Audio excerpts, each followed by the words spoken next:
ඔයා කියන්නේ ඔයාගේ තාත්තා. තාත්තේ අපි බබා එක්ක නෝරේ ට්‍රිප් එකක් යන්න හදන්නේ. මුගියා පට්ට. ආ කියන්නේ මමනේ. මේ මාසය අතදොරවල් නුවර ලියන්න මගේ මිනිඋඩින් තමයි උඹට ගමන යන්න වෙන්නේ. කලබල වෙන්න එපා තාත්තා. අපි බබාව හොඳ පරිස්සමෙන් එක්ක යන්න. ආයෙත් ආලා. තාත්තා ගොඩක් ආදරේ බව දන්නව මුණුබුරාට. ඊළඟට මේ අපි දෙන්නගේ බබානේ. ආයෙත් ආලා. කාගේද අදහස? අපි මොඩේයිද? ආයෙත් ආලා. ඈ?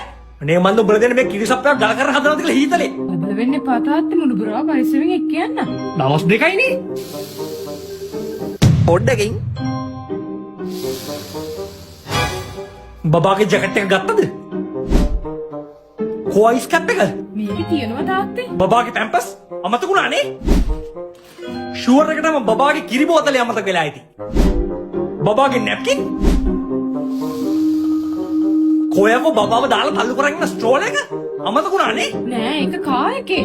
පුදුමයි මේක අපිට මොකද අමතක කළා නෑ. මේක දාගනි. ඔය මොකද්ද? ඕටෝ ෂීල්ඩ් එක. බබාත් එක්කන් ගත්ත ජොන් පේන් එක හරියාව මොන දෙයියන්ද කියන්නේ? ඔය තෙල් ගාගෙන ගඳ ගහන්න බෑ අප්පා නූරෙලි. මේකේ කොහෙද කො ගඳ? අනික මේක තෙලකුත් නෙමෙයි. හරි ප්‍රසන්න සුවඳක් තියෙන්නේ.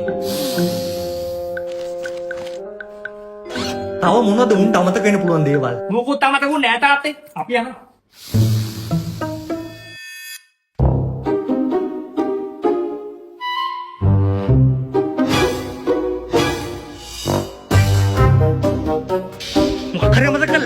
මොකක් හරි මතක කළා.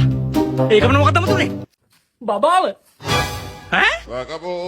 මොනවා මතකුණා? ඕටෝ ෂීල්ඩ් ඇක්ටිව් ප්ලස් එකක් ළඟ තියාගන්න අමතක කරන්න එපා. දැන් ෆෝමියුලා එක තවත් ඉම්ප්‍රූව් කරලා ගානත් අඩු කරලා තියෙන්නේ. ඉක්මනට සමට අවශෝෂණය කරගන්න වගේම හරිම ප්‍රසන්න සුවඳක් තියෙන්නේ. ස්වැඩ්න රිසර්ච් සෙන්ටර් එක ලංකාවේ ලීඩින් යුනිවර්සිටිස් එක්ක එකට එකතු වෙලා ස්වභාවික මුද්‍රය පාවිච්චි කරලා තමයි මේක හදලා තියෙන්නේ. අනික සුපර් මාකට්ස් වල වගේම ඕනම ෆාමසි එකකින් ඔයාලට මේක ගන්න පුළුවන්. ඕනම කෙනෙකුට ඕනම සංදිවේදනාවකට පාවිච්චි කරන්න පුළුවන් ප්‍රබලම ක්‍රියාකාරී විද්‍යානුකූල විසඳුම ඕටෝ ෂීල්ඩ් ඇක්ටිව් ප්ලස් අදම ඔයත් අරන් තියාගන්න.